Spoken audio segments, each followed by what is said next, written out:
A gente está em época de liquidação, com o comércio de Salvador com várias promoções e muita gente cedendo aos apelos de consumo. É nessa hora que algumas pessoas ficam mais, digamos assim, propensas a perder o controle sobre os cartões, cheques, dinheiro, enfim.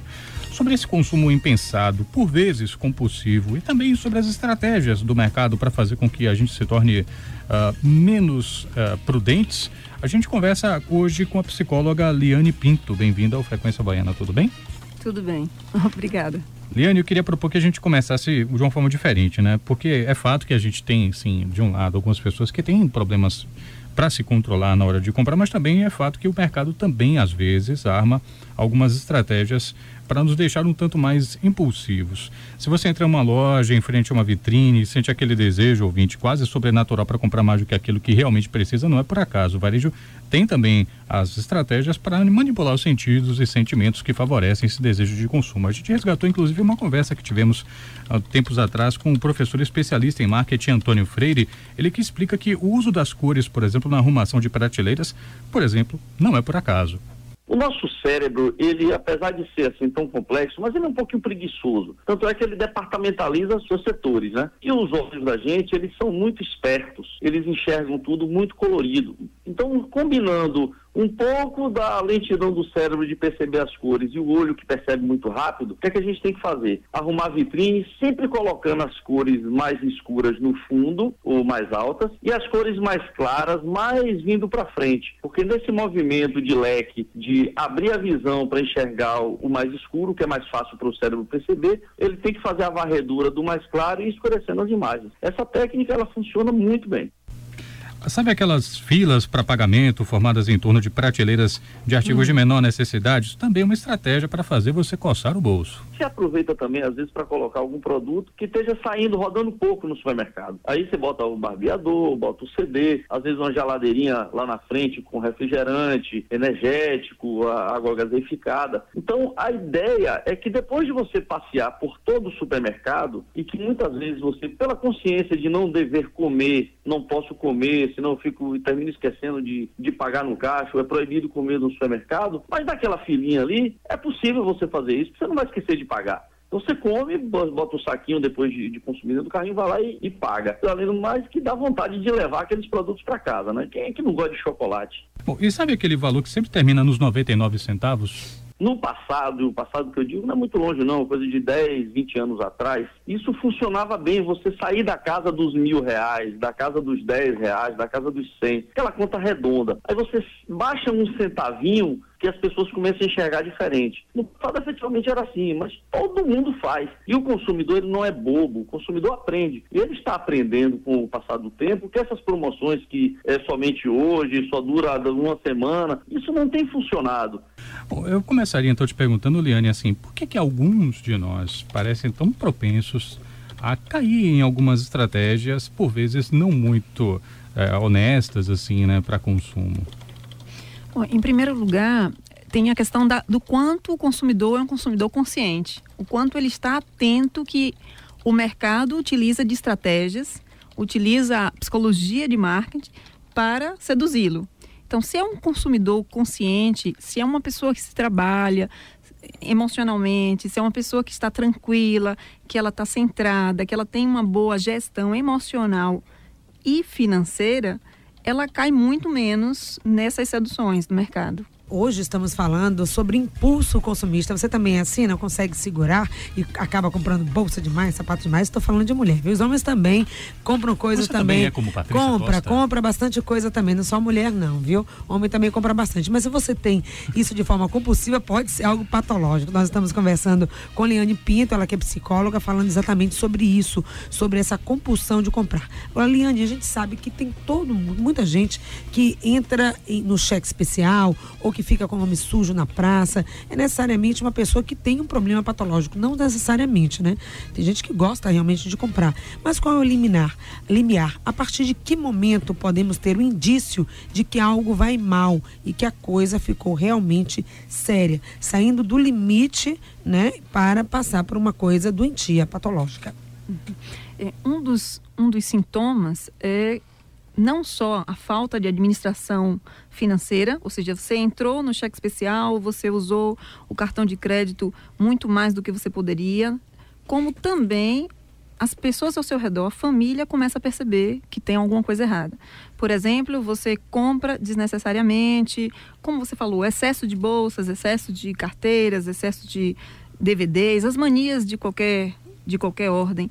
E que, inclusive, às vezes a pessoa compra e sequer utiliza, deixa ali do lado e ali fica. Então, não havia realmente a necessidade daquele produto ou daqueles produtos.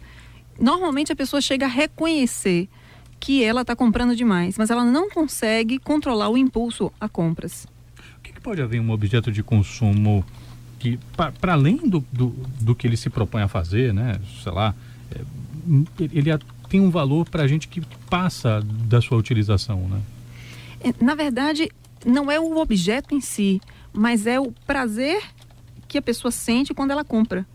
É como se houvesse um poder, eu posso fazer algo. Então é essa sensação de poder que o sujeito que sofre de oniomania tem e que ele fica procurando.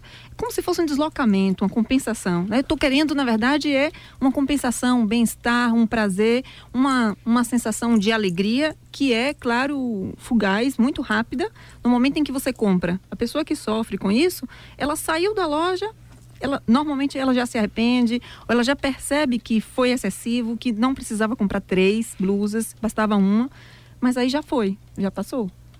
Já vai vir na fatura. Já vai vir na fatura, não tem mais não vem na fatura daqui a pouco. Mês que vem. E é uma coisa cíclica. O que acontece? Aí vem o desprazer daquela despesa. Um desprazer do seu nome sujo, da compra em excesso. Então, esse desprazer faz com que você não fique bem, começa a ficar ansioso. E para diminuir essa ansiedade, o que você faz? Compra mais.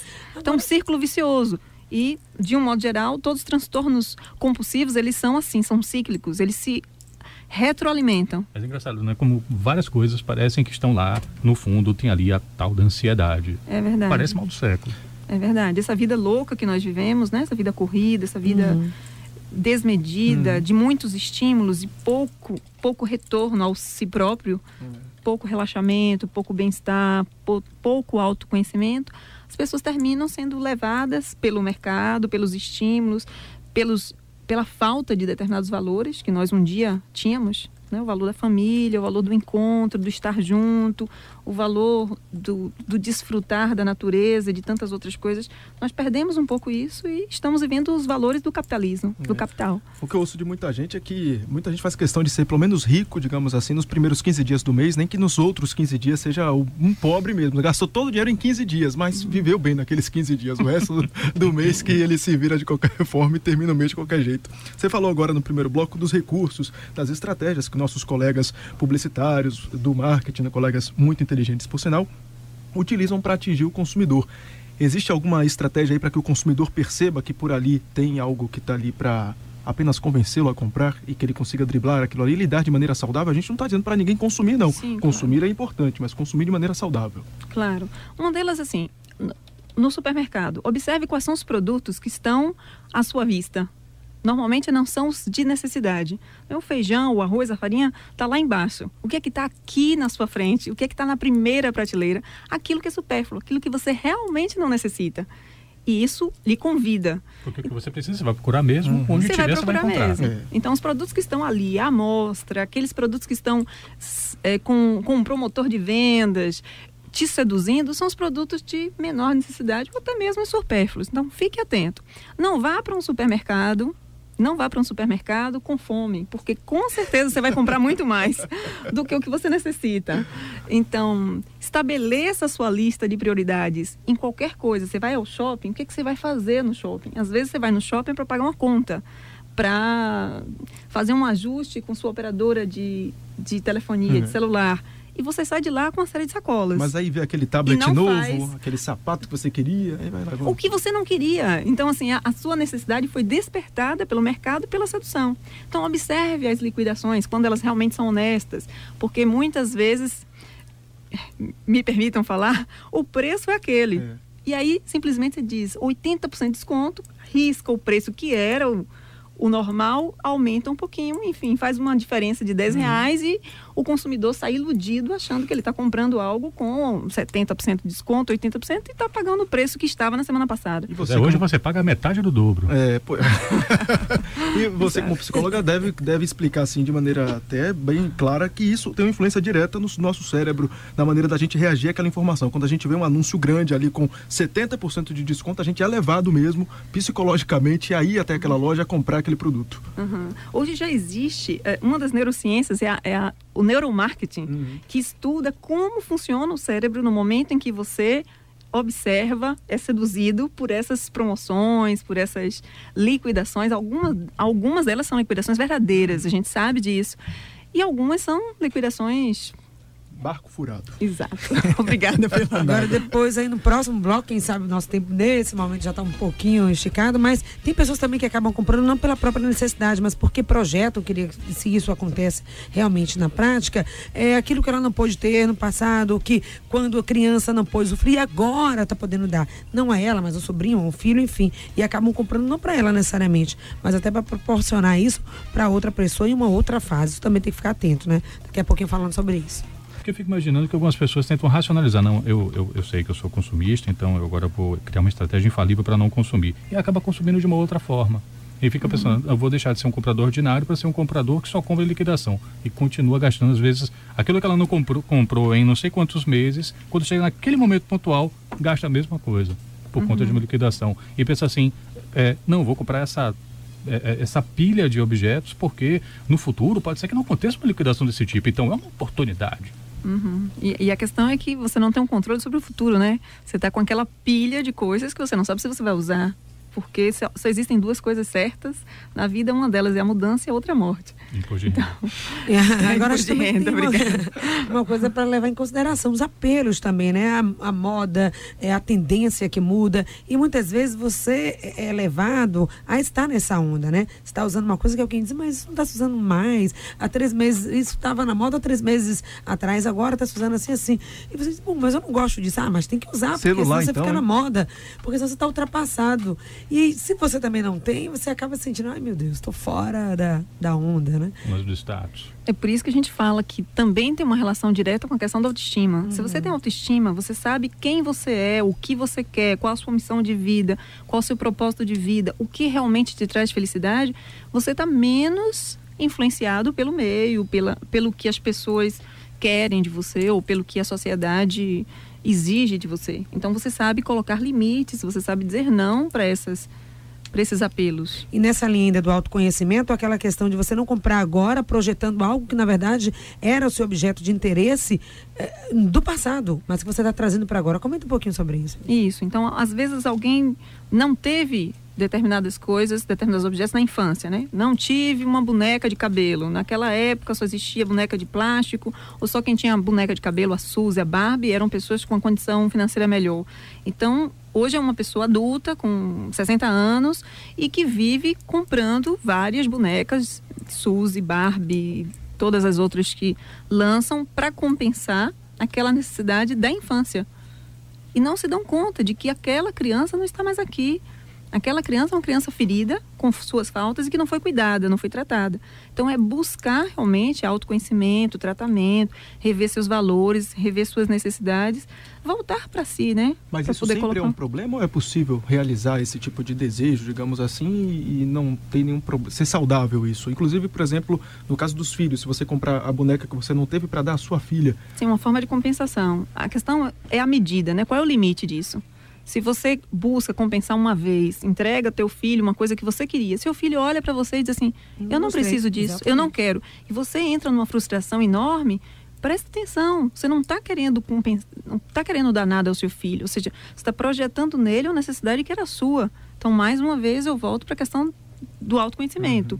Perceber que se está incomodando, assim, até diz, incomodou, doeu, leve para casa que é seu. Se você está muito incomodado com alguma coisa, vai refletir, vai analisar o que está faltando você.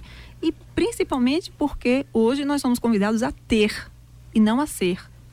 Então, se você é uma pessoa que está de bem com a vida, que você está feliz, que você sabe a que veio para esse planeta e se sente alinhado com tudo que você realmente deseja, essas necessidades de compensação em relação às feridas da infância, aos traumas de infância, elas ficam minimizadas, ficam suavizadas. E você tem consciência disso também.